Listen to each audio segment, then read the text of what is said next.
Bueno, buen día chicos. La clase pasada dieron la clase de la bioquímica estructural de glúcidos y hoy vamos a ver la bioquímica dinámica de esa familia de biomoléculas.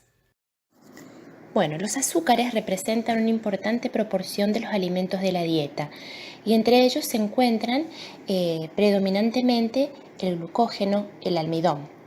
Durante el proceso de digestión, estos polisacáridos son degradados por la acción de enzimas hidrolíticas que van a ver con más detalle cuando veamos digestión de aves, monogástricos y de rumiantes, a sus monosacáridos constituyentes, entre los que podemos citar a la glucosa, fructosa, galactosa. Son estos monosacáridos los que pueden atravesar la pared del enterocito y pueden ser metabolizados por la célula. La glucosa es el azúcar netamente predominante entre los monosacáridos resultantes de la digestión, aunque también se puede hallar fructosa y esta alcanza cantidades significativas si la ingesta del disacárido sacarosa es abundante. La galactosa adquiere importancia cuando los animales que estamos analizando consumen lactosa en proporciones importantes como parte de los alimentos de la dieta. Una vez que los azúcares son absorbidos a nivel intestinal, son transportados directamente al hígado a través de la vena porta. Y una vez en el hígado, tanto la fructosa como la galactosa son transformados en metabolitos idénticos a los de la glucosa. Es decir que, independientemente cuál es el origen de esos metabolitos, si provienen de la glucosa, fructosa o galactosa, todos siguen una vía común o un destino común de metabolismo. La principal función de la glucosa en el organismo es la de servir como combustible, ya que su oxidación genera una cierta cantidad de energía que es utilizable por la célula. También puede utilizarse como materia prima para la biosíntesis de algunas moléculas.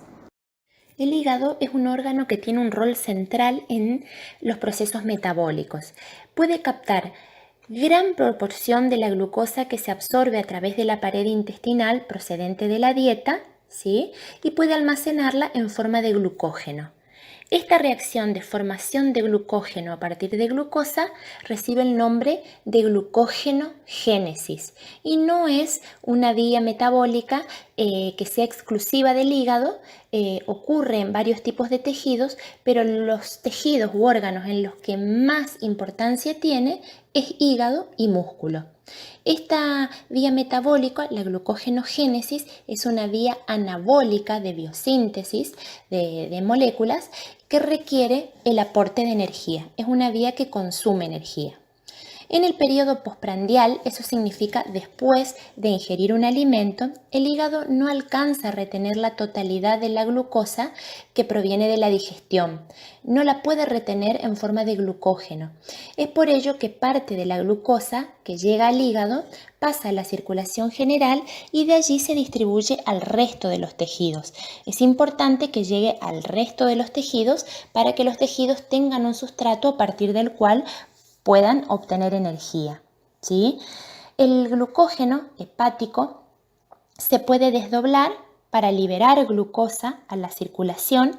Esta vía metabólica recibe el nombre de glucógenolisis y tiene el objeto de mantener los niveles de glucosa en sangre, ¿sí? Cuando la glucemia, que es el nivel de glucosa en sangre, disminuye, entonces el hígado activa sus enzimas que participan en la vía de glucógenolisis, de modo de que parte de su glucógeno se degrada, se desdobla, liberando glucosa para mantener de esa manera la glucemia en un valor constante.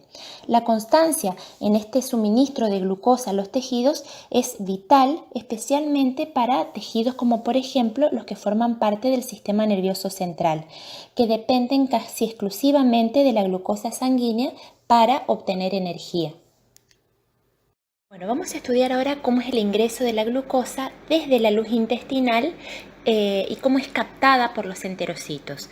Habíamos dicho que en la luz intestinal ocurría la digestión de estructuras polisacarídicas o poliméricas de azúcares que se degradaban a sus estructuras monoméricas. Eso lo tienen representado en la parte inferior de la diapositiva, donde ustedes pueden ver un polisacárido escrito y una flecha roja que da como producto en la luz intestinal los monosacáridos que constituyen ese polisacárido.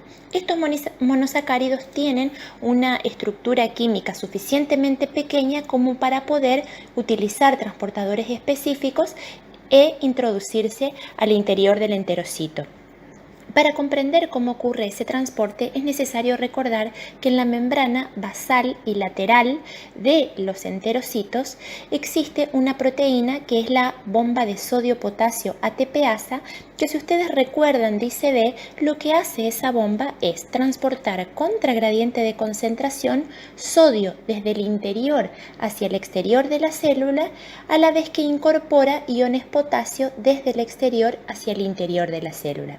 ¿Se acuerdan cuando vimos elementos biógenos? Yo les conté que el sodio y el cloruro se encuentran entre los elementos biógenos secundarios, eran predominantemente abundantes en el líquido extracelular, mientras que el potasio predominaba en el líquido intracelular. Esto se debe al funcionamiento de la bomba de sodio-potasio.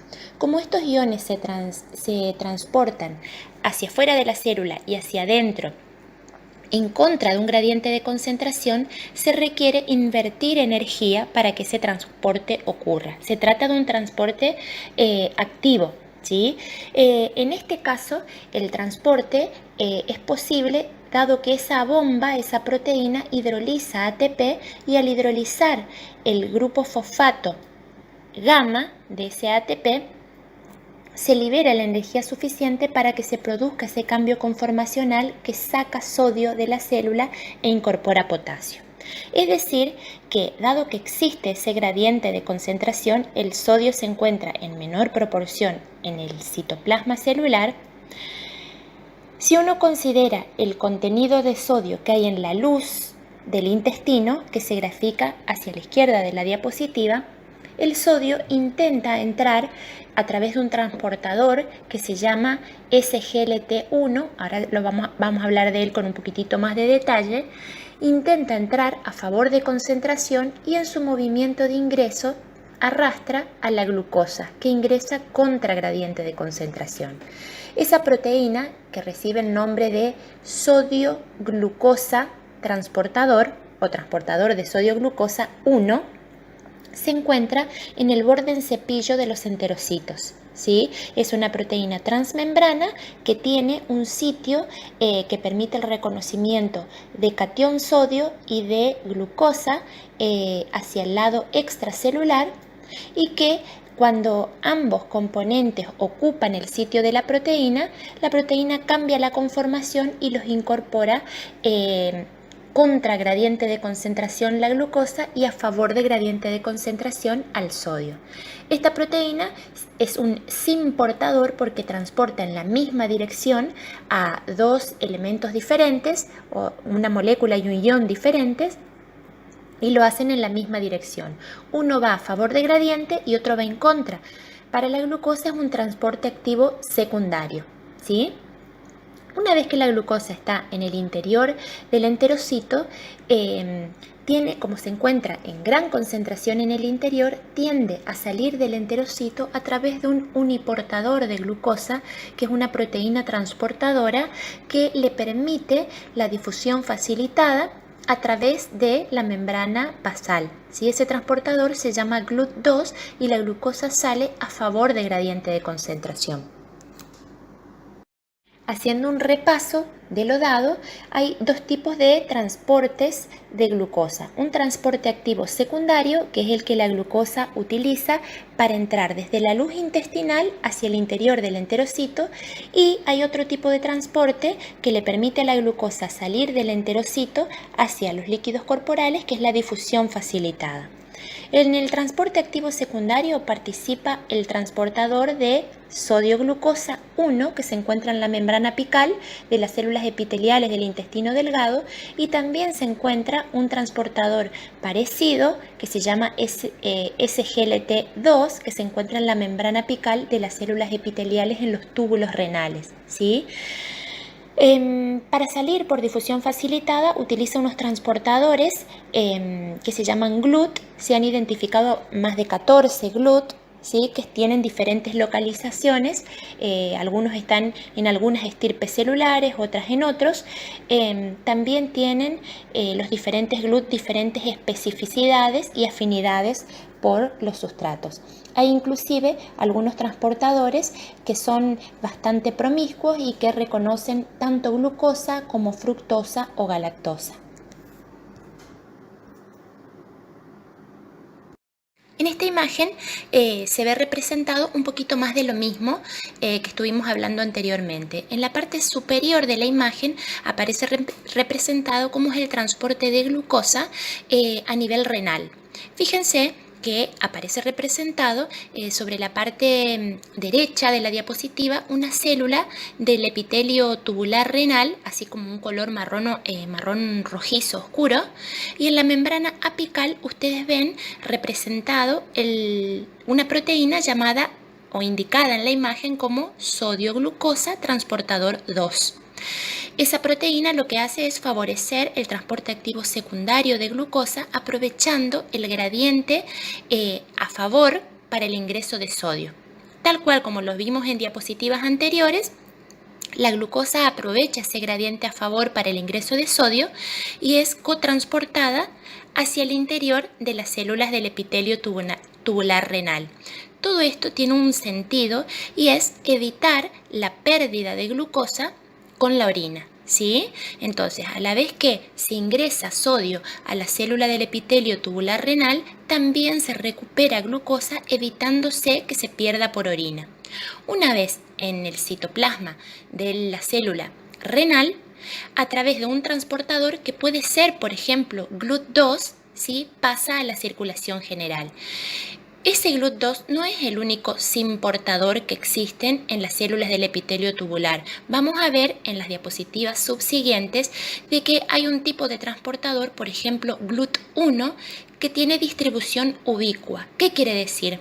Que está distribuido y se expresa en muchas células de la economía de un organismo animal, ¿sí? Por lo tanto, el transportador que se utiliza para sacar glucosa desde la célula renal o de la célula intestinal no necesita ser estrictamente solo un tipo de transportador. En esta imagen aparece representado GLUT2. También podría haber dicho GLUT1 y no hubiera estado mal. En la imagen inferior, ustedes ven lo que analizamos en diapositivas anteriores, que es la captación de glucosa desde la luz intestinal hacia el enterocito. Nuevamente, solo para repasar, participa esa proteína transportadora SGLT1, ¿sí? Que aprovecha nuevamente el gradiente a favor para el ingreso de sodio para transportar glucosa al citoplasma del enterocito. Una vez en el interior y cuando la glucosa alcanza una cierta concentración, es transportada en forma pasiva por un transportador que en este caso, en esta imagen de este autor, aparece como GLUT1. En las imágenes anteriores decía GLUT2 y eso tiene que ver con que cada célula no tiene un solo tipo de transportador GLUT.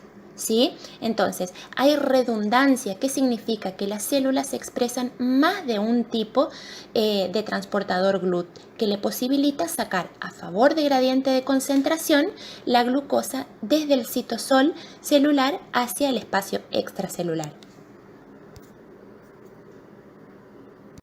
Habíamos dicho que GLUT era un uniportador, ¿sí? Transportaba un solo tipo de soluto a través de la proteína que lo constituye, Y en la imagen de abajo de la diapositiva la seleccioné porque me interesa que ustedes vean que GLUT es una estructura proteica que transporta a las moléculas a través de un cambio conformacional. Si ustedes miran esa estructura morada como si fueran dos manitos encontradas, insertas en una bicapa lipídica, fíjense que en la primera imagen del ángulo inferior izquierdo, esa proteína GLUT se encuentra con una abertura hacia afuera.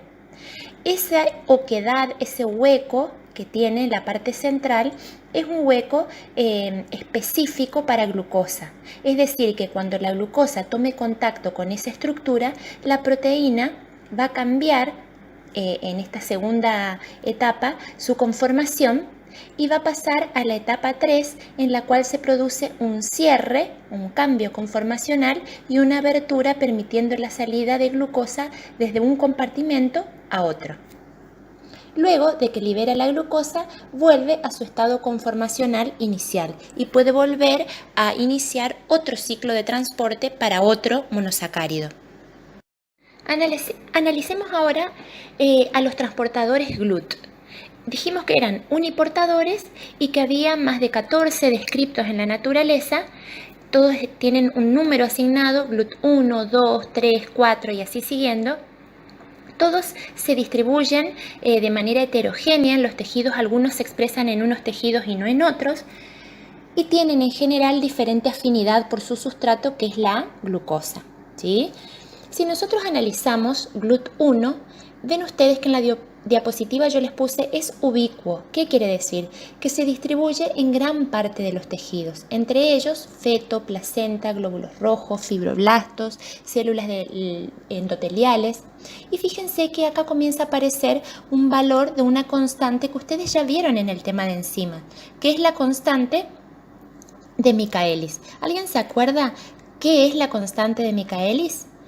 Yo se los recuerdo, la constante de Michaelis se define como la concentración de sustrato necesario para que una enzima alcance un medio de la velocidad máxima, ¿sí? En este caso nosotros no vamos a tener una enzima que esté catalizando una reacción, pero sí tenemos un transportador que va a cambiar su conformación y de esa manera va a ejercer una acción que es la de transportar una molécula de un lado de una membrana a otro. Y ese transportador va a tener un sustrato, que es la molécula a transportar, en este caso la glucosa.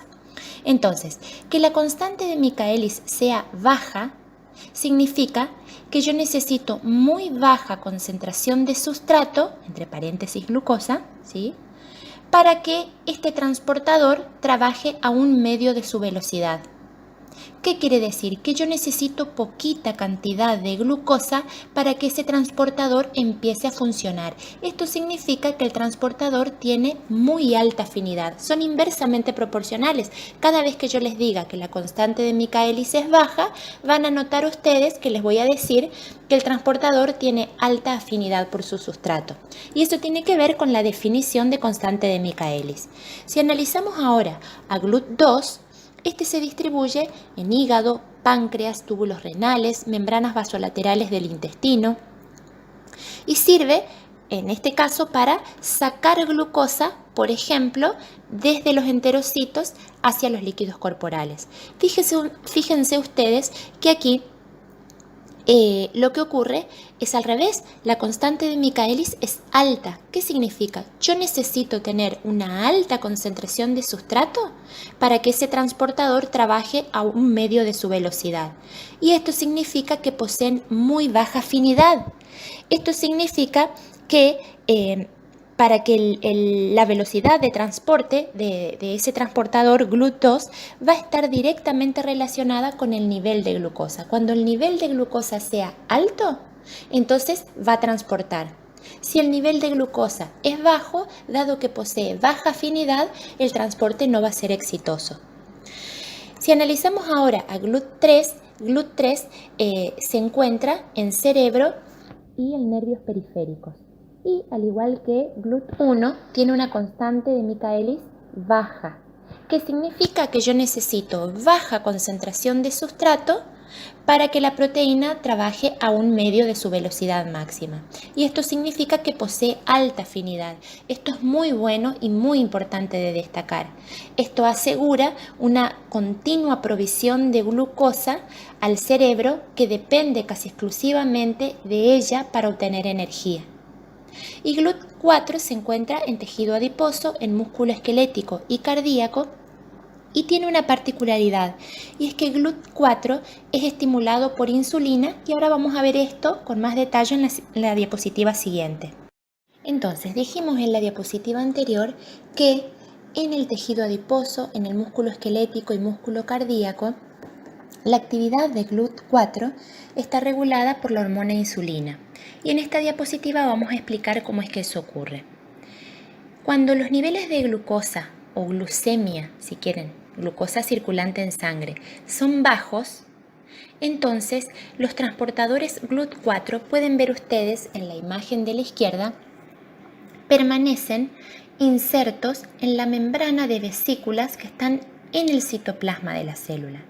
Es decir, que muy poca cantidad de GLUT4 se expresa sobre la membrana de la célula como para captar esa glucosa cuando la glucosa es baja. Cuando el nivel de glucosa es baja, ni el tejido adiposo, ni el músculo esquelético, ni el músculo cardíaco tienen suficiente cantidad de transportadores GLUT4 insertos en la membrana como para captar glucosa. Sin embargo, cuando los niveles de glucosa son altos en la circulación, los niveles de glucemia son altas, se estimula, como en el caso de la derecha de la imagen, se estimula la secreción de insulina por parte del páncreas, ¿sí? Y entonces la insulina toma contacto con su receptor, que es lo que ven en este punto 1 en verde en la imagen. Y cuando la insulina toma contacto con su receptor, se transduce una serie de señales y hay proteínas que se activan que le indican a esa vesícula que contiene los transportadores GLUT4 que se fusione con la membrana plasmática, de modo de hacer aumentar el número de transportadores GLUT4 disponibles en la membrana. De esa manera, al aumentar el número de transportadores GLUT4 expuestos en la membrana celular, aumenta la captación de glucosa. Esto es lo que nosotros decimos de manera directa, digamos, la insulina aumenta la captación de glucosa por los tejidos. ¿En qué tejidos? En el tejido adiposo, cardíaco y en el músculo esquelético. ¿Por qué? Porque estimula la inserción de los transportadores GLUT4 que están reservados en vesículas en el citoplasma en la membrana plasmática. Ya analizamos hasta aquí cómo hacen las células para incorporar glucosa. ¿Sí? Ahora vamos a ver cuáles son las posibilidades metabólicas una vez que la glucosa ya está dentro de la célula. Una de ellas recibe el nombre de glucógenogénesis y la hemos mencionado en las primeras diapositivas. Es una vía anabólica que requiere energía y que consiste en almacenar glucosa en forma de glucógeno. ¿Sí? Una estructura polimérica es un homopolímero formado por subunidades de glucosa. Esta vía metabólica es muy importante en hígado y en músculo.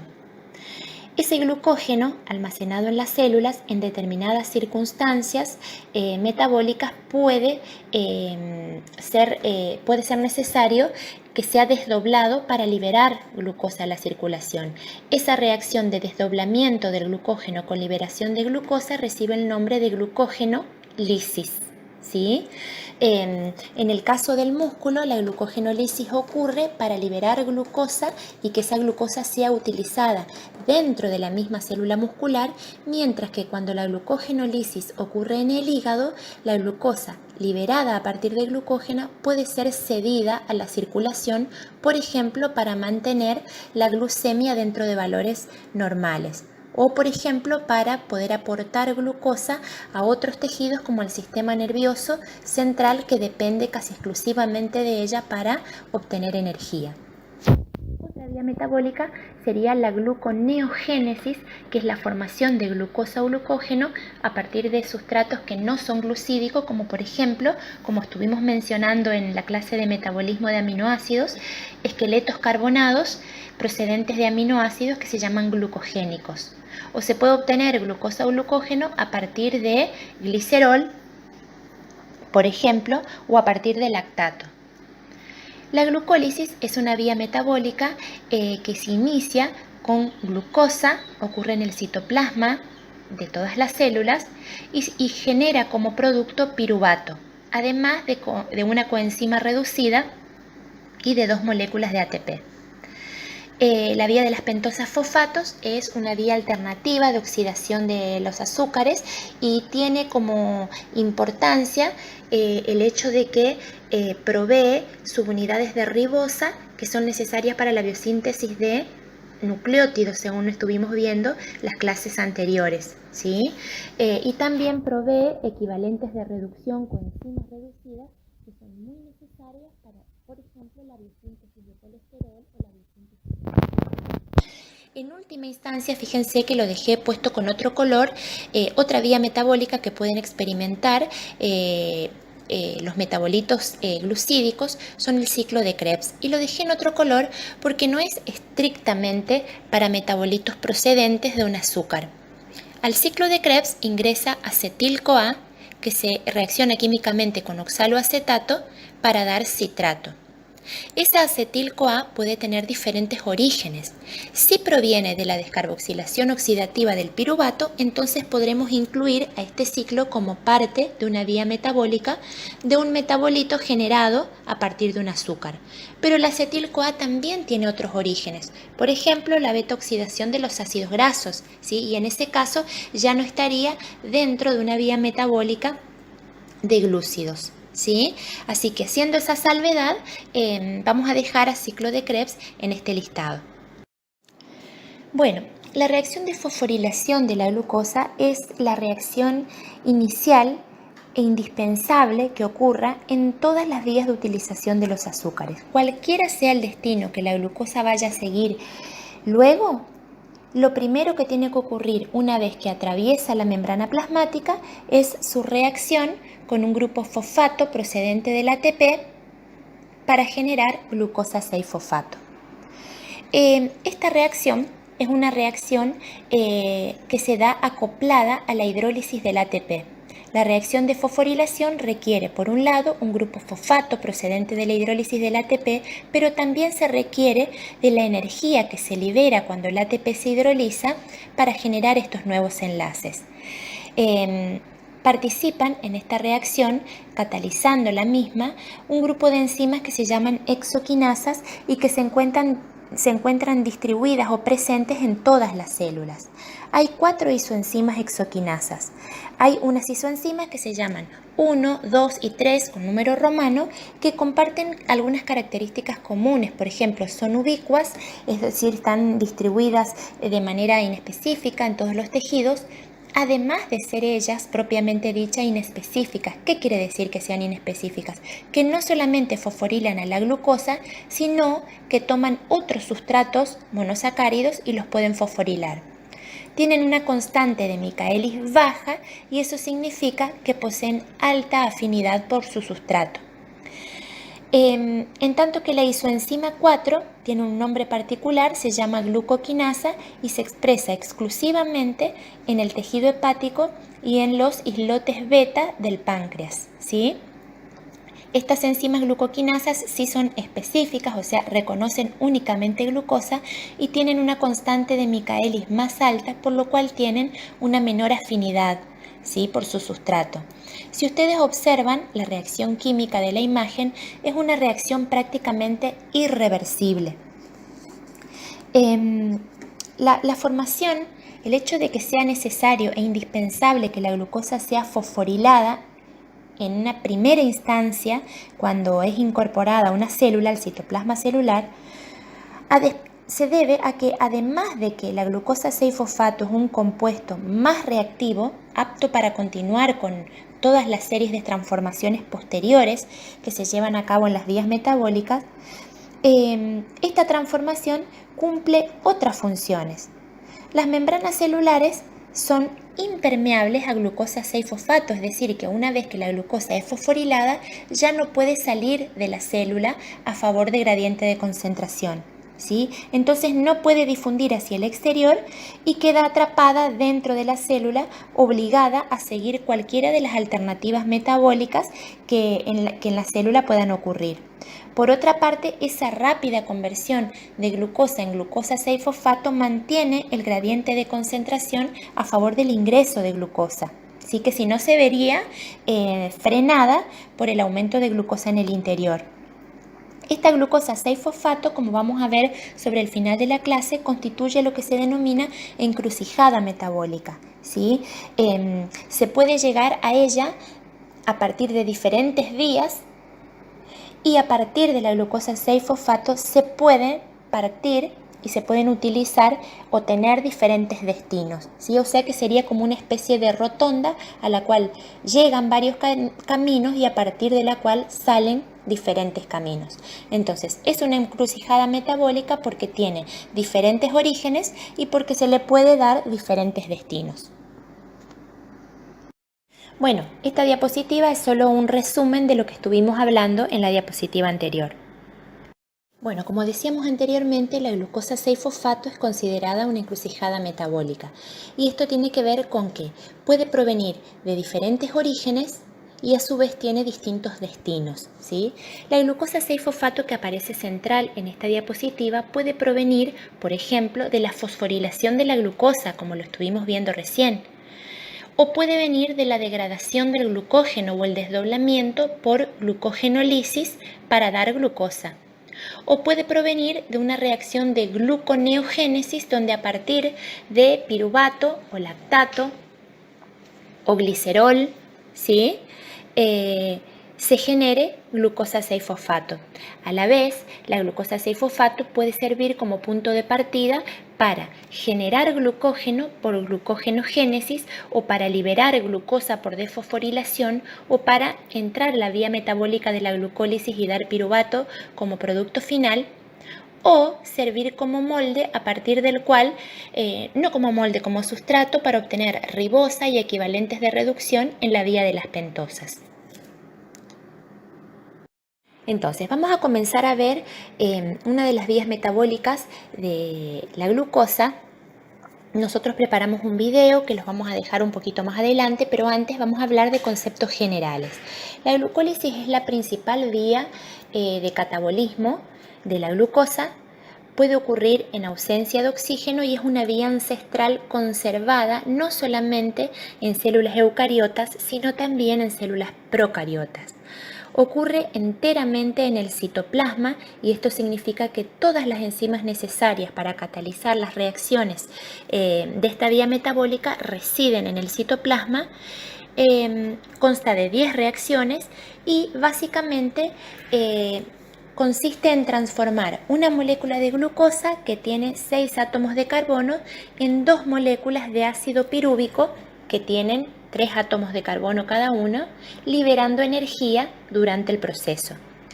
Tiene una ganancia neta de 2 moles de ATP y 2 coenzimas de oxidorreducción NAD reducidas, ¿sí? Es decir, que de manera directa se ganan 2 ATP, pero además esas coenzimas reducidas que se generan pueden luego transferir sus equivalentes de reducción a la cadena respiratoria en la membrana mitocondrial interna y proveer más energía.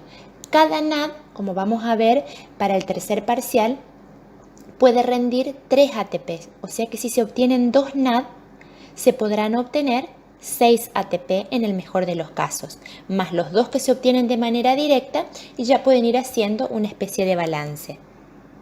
Durante la glucólisis, lo vamos a ver en las reacciones en el pizarrón, se producen transformaciones químicas en la molécula de glucosa, que es el sustrato, ¿sí?, con producción de metabolitos ricos en energía. Van a ver que durante la serie de reacciones, de las 10 reacciones que conforman la glucólisis, se generan reactivos ricos en energía, por ejemplo, succinil-CoA, y también se produce transferencia de grupo fosfato a ADP.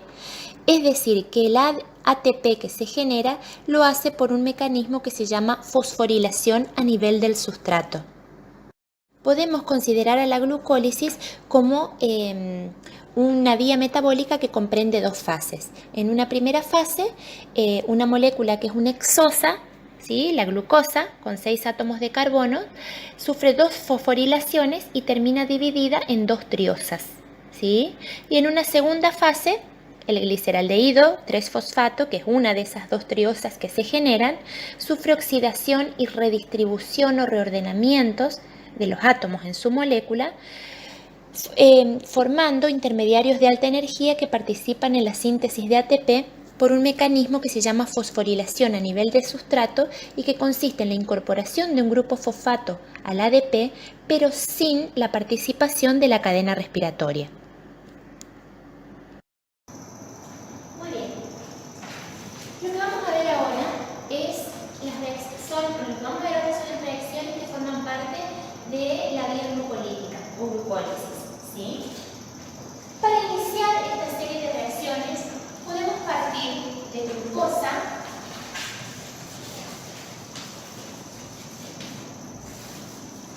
y si es así, la primera transformación que tiene que sufrir la glucosa para iniciar esta serie de reacciones es la fosforilación.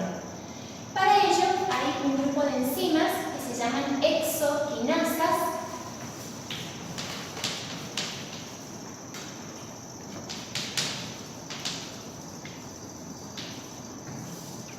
que, tomando como sustrato a glucosa y ATP, pueden incorporar un grupo fosfato a la glucosa, dando como producto glucosa 6-fosfato. La otra alternativa es iniciar esta vía de metabolismo de glucosa partiendo como sustrato de glucógeno. El glucógeno es una molécula polimérica, es un polímero de unidades de glucosa, que es la forma de almacenamiento de azúcares dentro de la célula. Entonces, por acción de otra enzima que recibe el nombre de fosforilasa,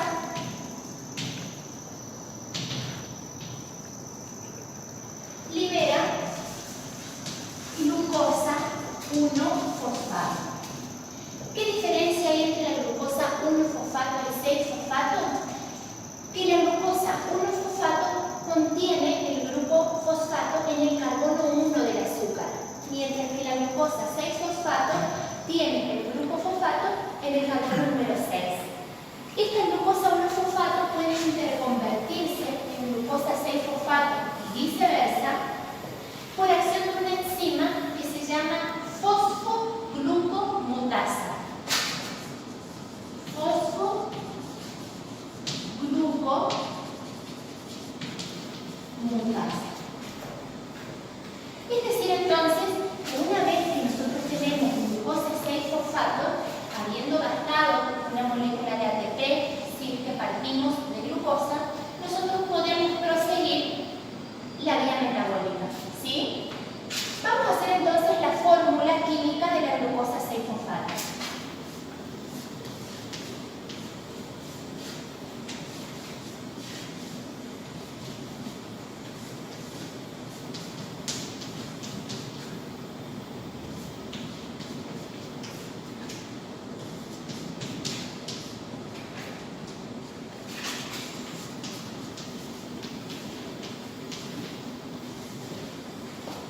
Este es el carbono número 1, 2, 3, 4, 5 y 6. En el carbono número 6 hay un grupo fosfato. Esto es glucosa 6-fosfato. Fíjense ustedes recordarán de la clase de glúcidos que los azúcares son polihidroxialdehídos o polihidroxicetonas. Puntualmente el azúcar es una aldohexosa, quiere decir que tiene un grupo funcional aldehído en un extremo de cadena, ¿sí? Y tiene una cadena de 6 átomos de carbono. Pero ustedes seguramente habrán visto en la teoría de bioquímica estática de glúcidos que los azúcares pueden formar ciclos, ¿sí? Entonces, yo lo que hice es esquematizar la forma cíclica de la glucosa y fíjense cómo se observa en los 3 enlaces que les estoy marcando como un color más oscuro, ¿sí? Como si fuera un sombreado, ¿sí? ¿Qué significa ese sombreado de una fórmula? Significa, esto que yo les dibujé es parecido a este hexágono, ¿sí? Donde el oxígeno se encuentra formando parte de ese ciclo, y que uno dibuje esto sombreado implica que la fórmula química se encuentra así como perpendicular al plano del pizarrón, y lo que está sombreado es lo que viene hacia adelante del plano del pizarrón, que serían estos 3 enlaces. Si yo tuviera que hacer que este modelo fuera el que yo escribo, yo escribiría así en oscurito estos 3 enlaces, y lo que les estaría indicando es que la molécula está en un plano perpendicular al plano del pizarrón. Y este oxígeno está por debajo del plano del anillo, este oxígeno del carbono 3 estaría por encima del plano del anillo. ¿Estamos? Eso significa esta parte sombreada de la fórmula.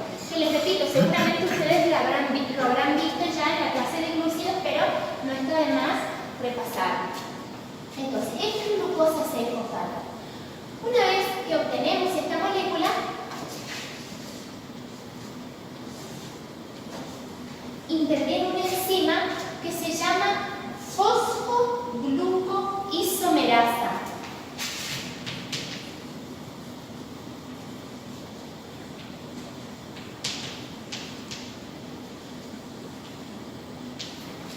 Y esa enzima cataliza la isomerización de una aldohexosa, como la glucosa, a una cetohexosa, como la fructosa, ¿sí? Es decir que nosotros, partiendo de glucosa 6-fosfato, vamos a obtener una molécula de fructosa 6-fosfato cuando esta enzima la reconozca como sustrato. Les voy a hacer la fórmula de la fructosa 6-fosfato. La fructosa 6-fosfato tiene una estructura como si fuera un ciclo de 5 átomos, ¿sí? De nuevo, en oscurito, hago la parte del plano que estaría perpendicular al plano saliente del pizarrón, digamos, y vamos a escribir los sustituyentes.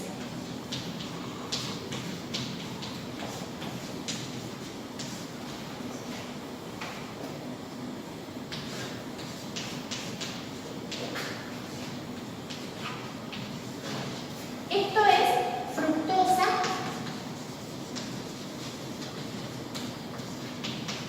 6-fosfato. Luego, una enzima que se llama, escuchen bien, fosfofructoquinasa, lo que hace es adicionar un grupo fosfato a esta estructura. ¿De dónde va a sacar ese grupo fosfato? Bueno, vamos a necesitar el aporte de ATP, que va a perder un grupo fosfato, que va a pasar a formar parte de la molécula de fructosa 1,6-bifosfato, y la enzima que cataliza esta reacción va a ser la fosfofructoquinasa. Ustedes pueden recordar como norma que las quinasas son enzimas que agregan grupos fosfatos a las moléculas, mientras que las enzimas fosfatasas lo que hacen es romper, separar grupos fosfatos de una molécula. Entonces aquí es fácil, miremos quién es el sustrato, fructosa 6-fosfato. El nombre de la enzima va a ser fosfofructo, y como agrega un grupo fosfato, además se va a llamar quinasa. Hacemos la forma de cómo queda el producto de reacción. Volvemos a escribir la fórmula de la fructosa.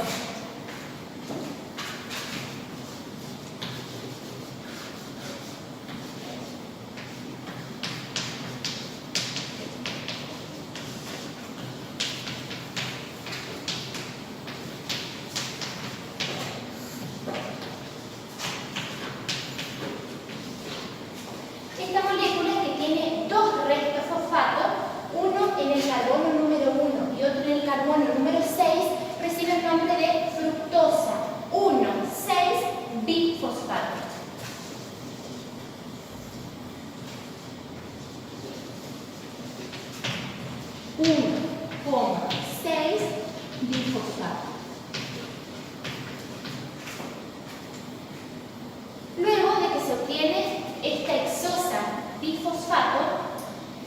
interactúa esta molécula como sustrato con una enzima que se llama aldolasa. Y la aldolasa es una enzima muy particular, porque la aldolasa lo que hace es romper esta cadena de 6 átomos de carbono, aquí y aquí, generando 2 tricosas. O sea, una cadena de 6 se rompe, ¿sí?, y genera 2 moléculas de 3 átomos de carbono. Vamos a escribir cómo es la fórmula de esas 2 triosas. Primero vamos a escribir las cadenas carbonadas y ahora vamos a referirnos a cuál es la situación o qué sustituyente tiene cada átomo.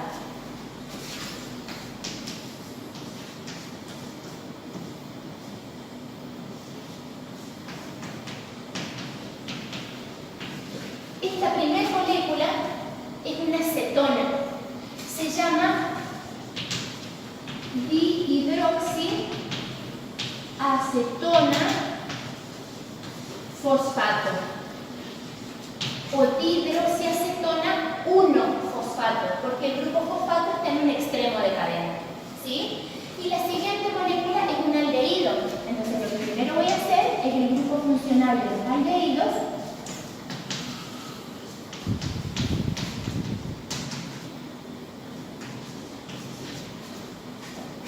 Y recibe el nombre de gliceraldehído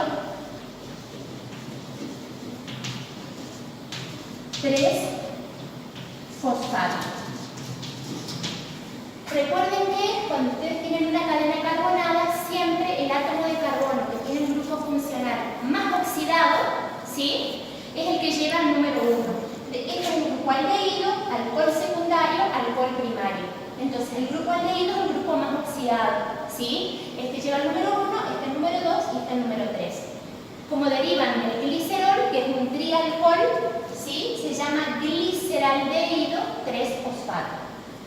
Muy bien, pero resulta de que estas 2 moléculas que se obtienen como producto después de la acción de la aldolasa sobre la fructosa 1,6-bifosfato, esas 2 moléculas están permanentemente interconvirtiéndose unas en otras, ¿sí? Y para que esa interconversión ocurra, hay una enzima que participa y que cataliza la interconversión que se llama triosa fosfato isomerasa.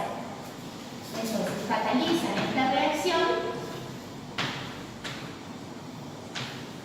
triosa fosfato isomerasa. De todas maneras, para que la reacción continúe, solamente puede continuar cuando la dihidroxiacetona fosfato se transforma en gliceraldehído 3-fosfato. La dihidroxiacetona fosfato no puede continuar la vía glucolítica como tal. Tiene que interconvertirse en gliceraldehído 3-fosfato y entonces la reacción continúa, ¿sí? Ese gliceraldehído 3-fosfato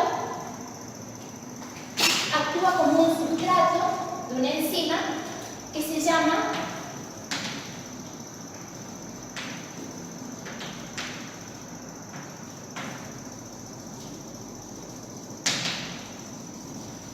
gliceraldehído 3-fosfato deshidrogenasa.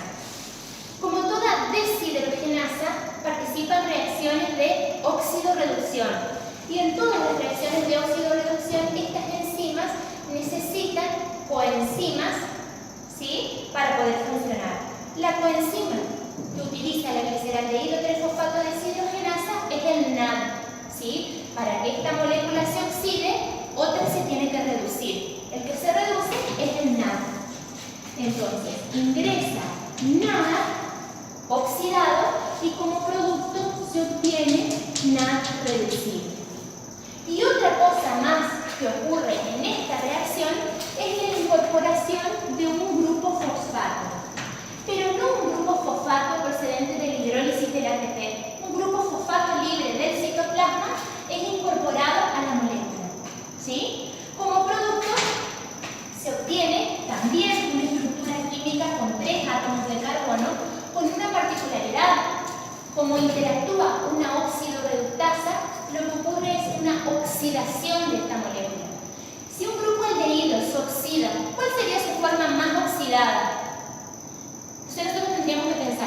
alcohol se oxida y da aldehído. Un aldehído se oxida y da un ácido carboxílico. Es decir, entonces que este grupo aldehído se oxida a un grupo ácido, ¿sí? Y además de oxidarse, recibe un grupo fosfato. Por lo cual, la molécula, el producto que se va a obtener, va a ser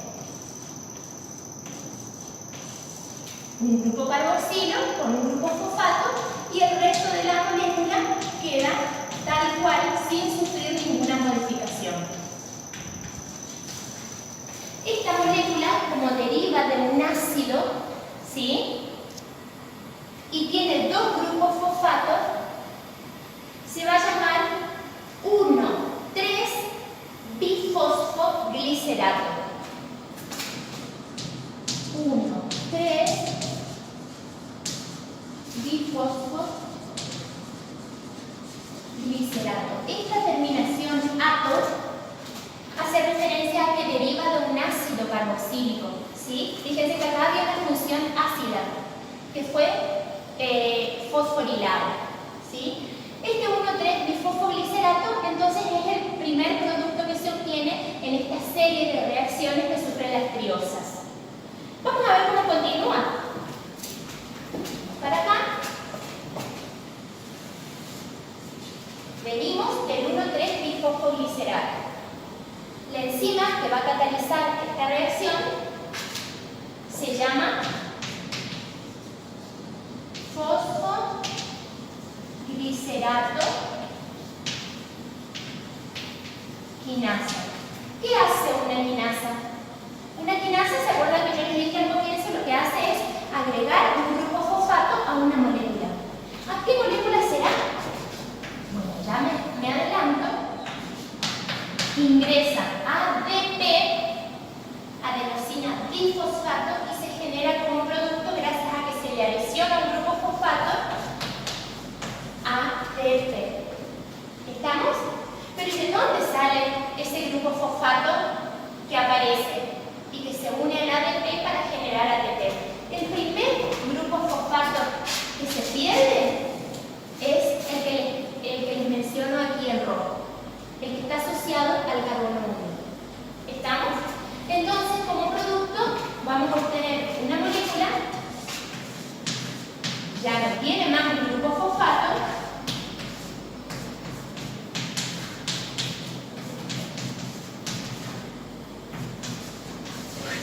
ya no es más 1,3-bifosfoglicerato, porque ya perdió un grupo fosfato. Esta molécula se llama 3-fosfoglicerato. ¿Estamos?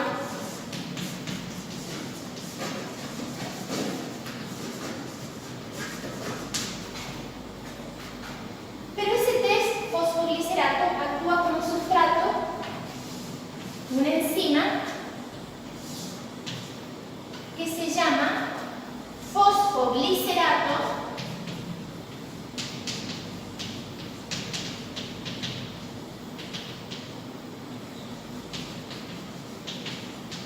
mutasa.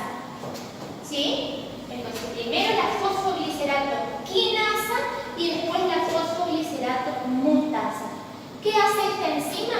Traslada este grupo fosfato en posición del carbono 3 al carbono 2. Solo eso hace, ¿sí? Para darnos como producto, en lugar del 3-fosfoglicerato, el 2-fosfoglicerato. ¿Les copio la fórmula al costado? Todo el resto de la molécula sigue sin modificación.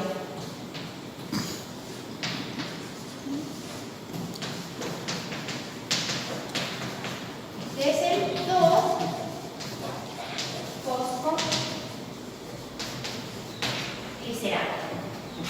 ¿Está? Una vez que tenemos 2-fosfoglicerato, una enzima llamada enolasa lo que hace es sacar agua.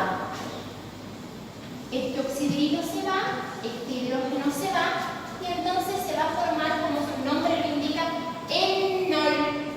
Algún doble enlace tiene que aparecer en la estructura, ¿sí? Entonces vamos a ver cuál es el producto. Obvio la cadena carbonada.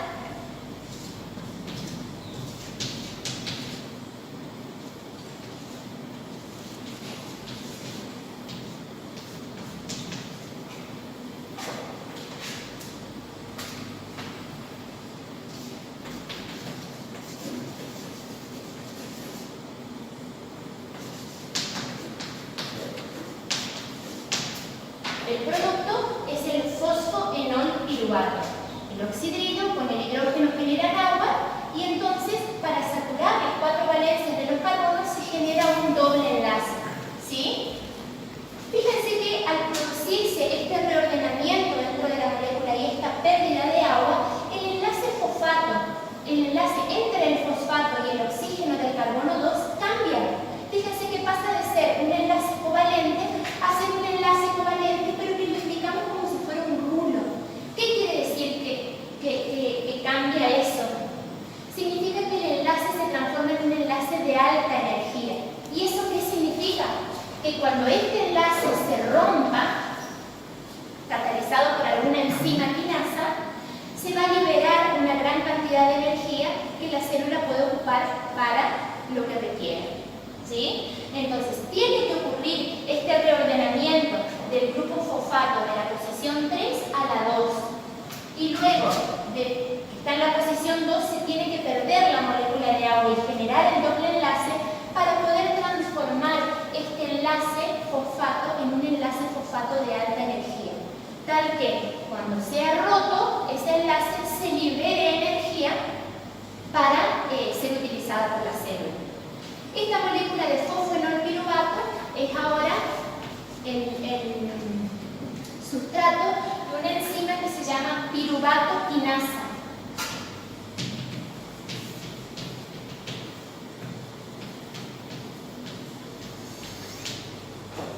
La piruvato quinasa lo que hace es tomar como sustrato esta molécula, tomar ADP del medio citoplasmático y agregar un grupo fosfato para transformarlo en ATP.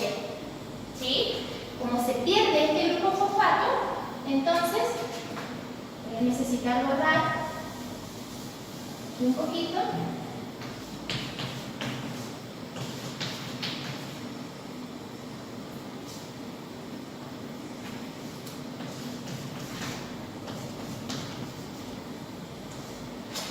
El producto que obtengo es enol piruvato.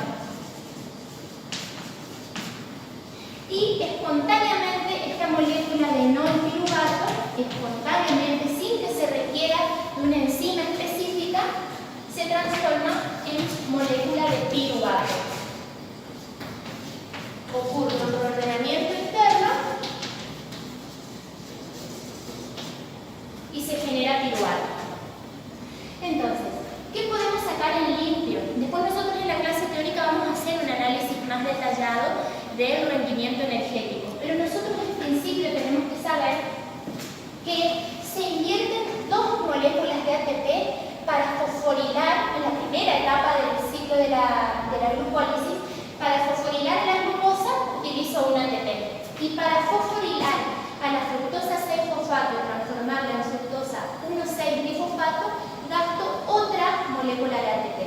Es decir, entonces que yo para que la reacción de glucólisis ocurra tengo que invertir primero moléculas de ATP y gastar ATP.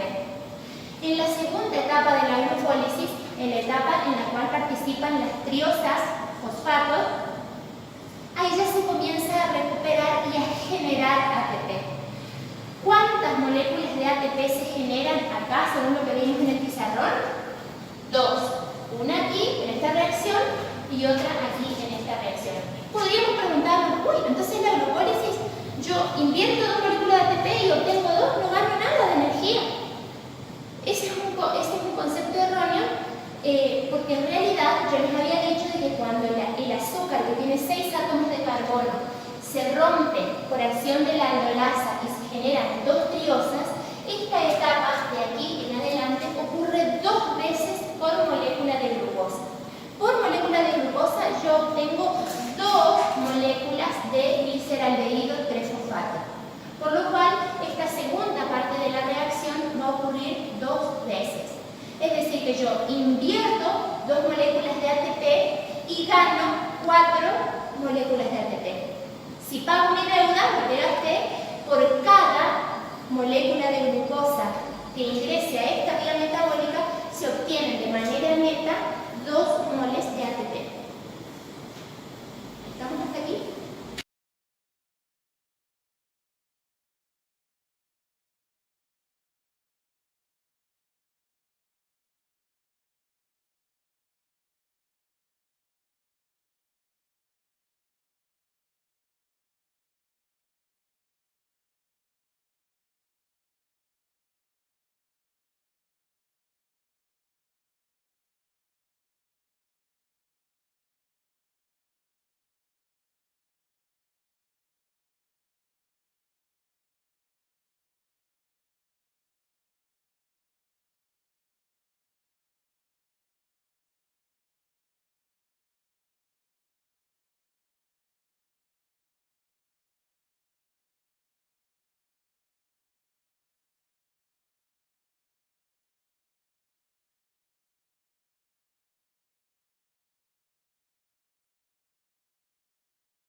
Bueno, vamos a analizar ahora el balance energético de la glucólisis.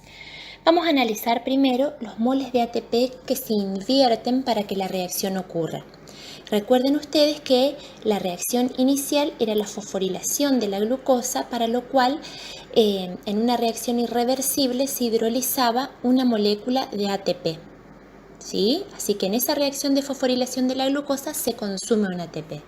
Cuando la fructosa 6-fosfato se fosforila por acción de la fosfofructoquinasa, para generar fructosa 1,6-bifosfato se consume el segundo mol de ATP. O sea que por cada mol de glucosa que ingresa a la vía glucolítica necesitan invertirse 2 moles de ATP. Ahora, durante la segunda etapa de la glucólisis, cuando se empiezan a producir las reacciones de fosforilación a nivel del sustrato, durante la reacción del 1,3-bifosfoglicerato para dar 3-fosfoglicerato se generan 2 moles de ATP. ¿Sí? Y durante la reacción de fosfoenolpiruvato por acción de la piruvatoquinasa se obtienen 2 moles más. Es decir, que si nosotros pagamos con 2 de esos moles la deuda que contrajimos al hidrolizar 2 ATP en las etapas de fosforilación iniciales de la reacción, vamos a tener una ganancia neta de solo 2 moles de ATP por molécula de glucosa procesada. ¿Sí? Pero es necesario también agregar que durante la oxidación y fosforilación del gliceraldehído 3-fosfato se generan 2 coenzimas reducidas, 2 NAD reducidos. Nosotros cuando veamos el tema de cadena respiratoria vamos a ver que cada NAD reducido, cuando descarga sus equivalentes de reducción, descarga sus hidrógenos en la cadena respiratoria, en el complejo 1 de la cadena respiratoria, puede luego del proceso de respiración celular generar 3 ATP. Por cada mol de NAD que cede sus equivalentes de reducción al complejo 1 de la cadena respiratoria se obtienen 3 ATP, por lo cual si yo tengo 2 NAD reducidos por mol de glucosa debería obtener 6 ATP. En el mejor de los casos, ¿por qué? Veamos la siguiente diapositiva. El tema es que la glucólisis ocurre en el citoplasma celular, es decir, que en el citoplasma, que estaría representado por el fondo negro de la diapositiva, es que se liberan esas 2 moléculas de ATP de ganancia neta. Y en el citoplasma es donde se liberan las coenzimas reducidas. Pero para que esas coenzimas reducidas puedan tener acceso a la cadena respiratoria y poder rendir y generar ATP, tienen que ser transportadas desde el citoplasma al interior de la matriz. De ese transporte, de qué transporte utilice el NAD para transferir sus equivalentes de reducción al interior de la mitocondria, va a depender cuánto ATP se pueda obtener a partir de ellos. Hay 2 lanzaderas o 2 sistemas de transporte disponibles que vamos a ver con más detalle cuando veamos ciclo de Krebs, ¿sí? Pero yo ya me adelanto para que ustedes tengan una idea. Si utiliza uno de esos transportadores, entonces el NAD va a ceder sus equivalentes de reducción a otras moléculas de NAD y ese NAD va a rendir 6 ATP. Pero si utiliza un transportador diferente, el NAD citoplasmático cede sus equivalentes de reducción al FAD y el FAD va a poder proveer solamente 4 moles de ATP. Entonces, dependiendo de qué transportador, qué sistema de lanzadera utilice el NAD reducido para transportar sus equivalentes de reducción desde el citoplasma hacia la matriz, nosotros vamos a poder hacer rendir esos 2 NAD citoplasmáticos como 6 ATP o los vamos a hacer rendir como 4 ATP. Lo que está sin discusión es que se obtienen 2 ATP de manera directa. Pero esas coenzimas de oxidorreducción, además, después en la cadena respiratoria, van a rendir o 6 ATPs extra o 4 ATPs extras, dependiendo de cuál sea el sistema de transporte que la célula emplee para incorporar esas coenzimas reducidas hacia la cadena respiratoria. Además de tener un rol catabólico, la glucólisis, por cortar a la molécula de glucosa en sus unidades más pequeñas y proveer energía, también tiene un rol anabólico. La dihidroxiacetona fosfato generada por acción de la aldolasa genera o puede dar origen a la generación de glicerol trifosfato. Y el glicerol trifosfato es un intermediario muy necesario para la síntesis de lípidos, ¿sí? Como así también el piruvato, que se genera como producto final, puede transaminar con un aminoácido, con un alfa-aminoácido, y como él es un cetoácido de 3 átomos de carbono, puede transformarse en el aminoácido correspondiente, que es la alanina. Y una tercera instancia de rol anabólico de la glucólisis podría ser la transformación de 1,3-bifosfoglicerato en 2,3-bifosfoglicerato. Esta última molécula es un modulador alostérico de la hemoglobina que lo que hace es facilitar la liberación de oxígeno de la misma en los diferentes tejidos. Podemos analizar también el rol de la glucólisis en los diferentes tejidos. Por ejemplo, en el músculo esquelético, durante el ejercicio intenso, es una vía de generación de ATP muy importante, tal vez la más importante. Mientras que en el tejido adiposo, su rol más importante es generar dihidroxiacetona fosfato, que es un precursor del glicerol 3-fosfato que se necesita para la síntesis de triacilglicéridos. En los glóbulos rojos, que no poseen mitocondrias, estos no pueden generar ATP por vía oxidativa, ¿sí?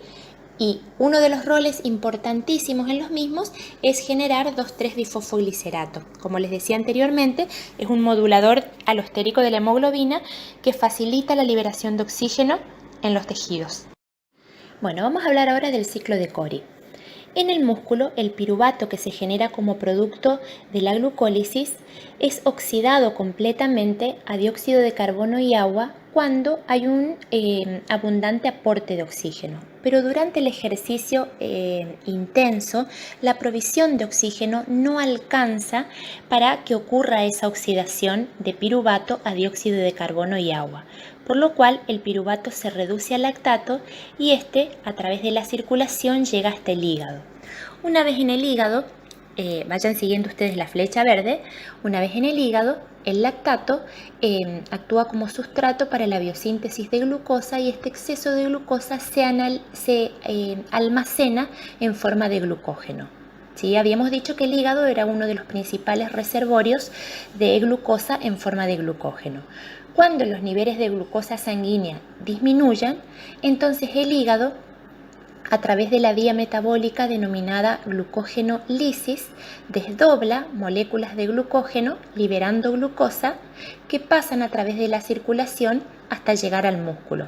De esta manera se cierra un ciclo que es el ciclo denominado ciclo de Cori.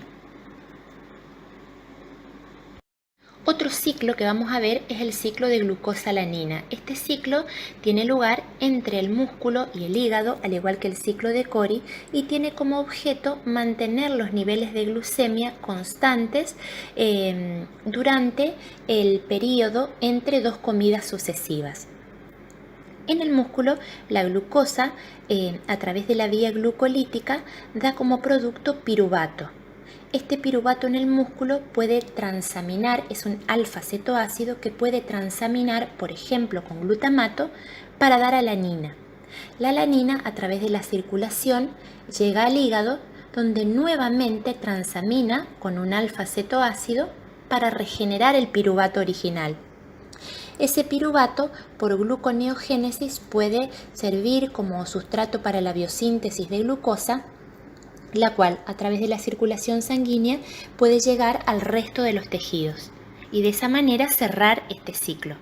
Finalmente vamos a mencionar la vía de las pentosas fosfatos o hexosa monofosfato que ocurre en el citoplasma celular y que tiene dos funciones primordiales. Una es proveer a la célula de pentosas fosfatos, tales como la ribosa fosfato, que es el sustrato para la biosíntesis de nucleótidos, y por lo tanto para moléculas de ADN y ARN, y también se generan durante la vía coenzimas NAD-fosfato reducidas que sirven como base para la biosíntesis de diferentes familias de moléculas, entre las que se encuentran el colesterol o los ácidos grasos. Comprende dos fases, una es una fase oxidativa y otra no oxidativa. Yo los voy a dejar para que este tema ustedes lo estudien directamente desde el libro. Desde ya muchas gracias por la atención y nos vemos la próxima.